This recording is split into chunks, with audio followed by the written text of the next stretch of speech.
নমস্কার বন্ধুরা, শুভ সকাল। অনন্যা রান্নাঘরের রেসিপি নিয়ে চলে এসেছি।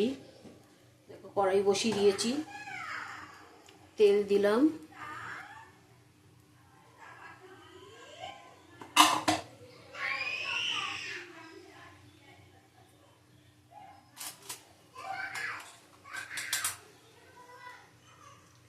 কালো জিরে দেবো,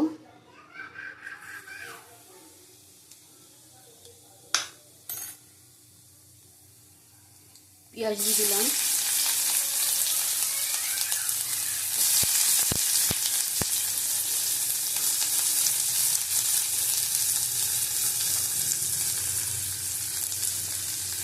আঁচটা কমিয়ে নেবো।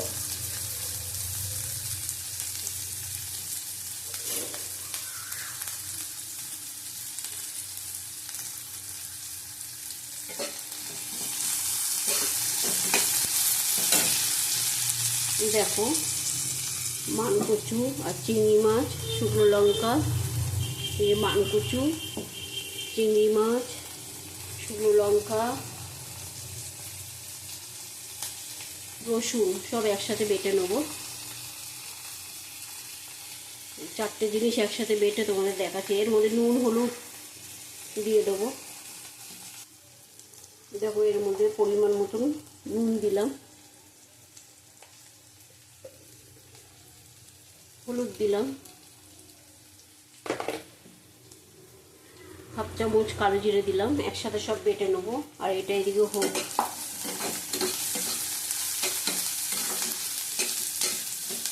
এটা ভালো করে ভাজা হবে। দেখো, পেঁয়াজটা ভাজা হয়ে গেছে, কচু বাটাও হয়ে গেছে, দিয়ে দেবো। কচু আর চিংড়ি মাছ বাটা একসাথে।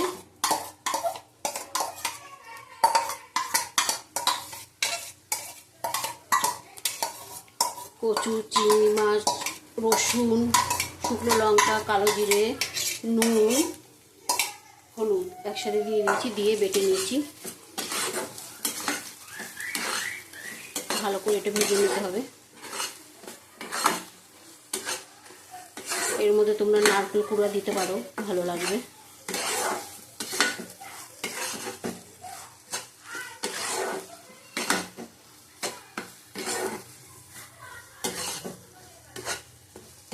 গোটা গোটা গোটা রসুনও দিয়ে দিচ্ছি, মুখে পড়লে ভালো লাগবে।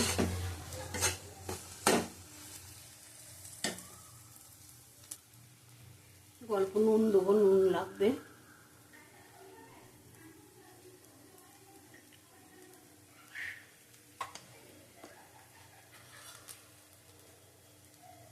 কালো জিরে দিলাম। এর মধ্যে সর্ষের তেল দেবো।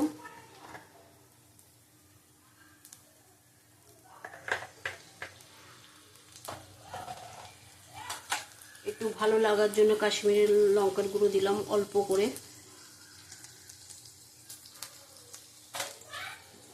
আবার ভালো করে নাড়িয়ে নেব। আমি আর ঝাল দেবো না, চারটে ঝাল শুকনো লঙ্কা দিয়েছি।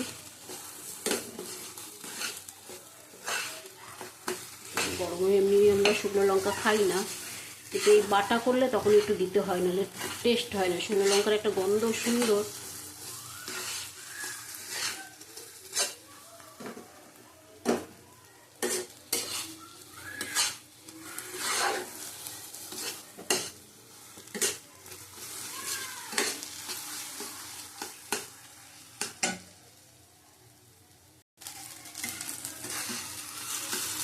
দেখো, আরও কমবে। এটা কড়াই থেকে ছেড়ে আসছে, তার মানে হয়ে গেছে।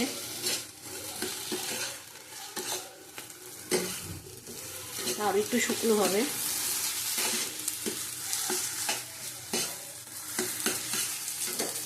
তোমরা পারলে ধনে পাতা দিও, আমি ধনে পাতা দেবো না। আমার চিংড়ি মাছ আর রসুন শুকনো লঙ্কার একটা ফ্লেভারটা এত সুন্দর লাগে, তাই জন্য আমি আর কিছু দেবো না।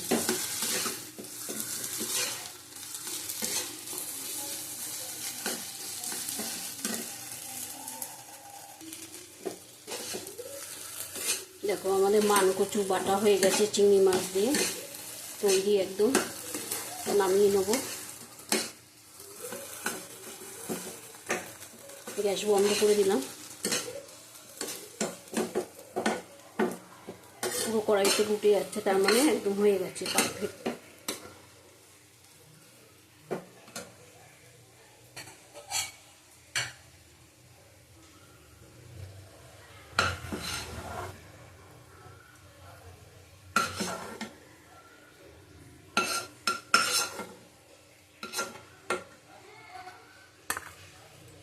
দেখো আজকে মানকচু বাটা, মানকচু দিয়ে চিংড়ি মাছ বাটা, খেতে খুব ভালো লাগে। এটা দিয়ে এক থালা ভাত খাওয়া হয়ে যাবে।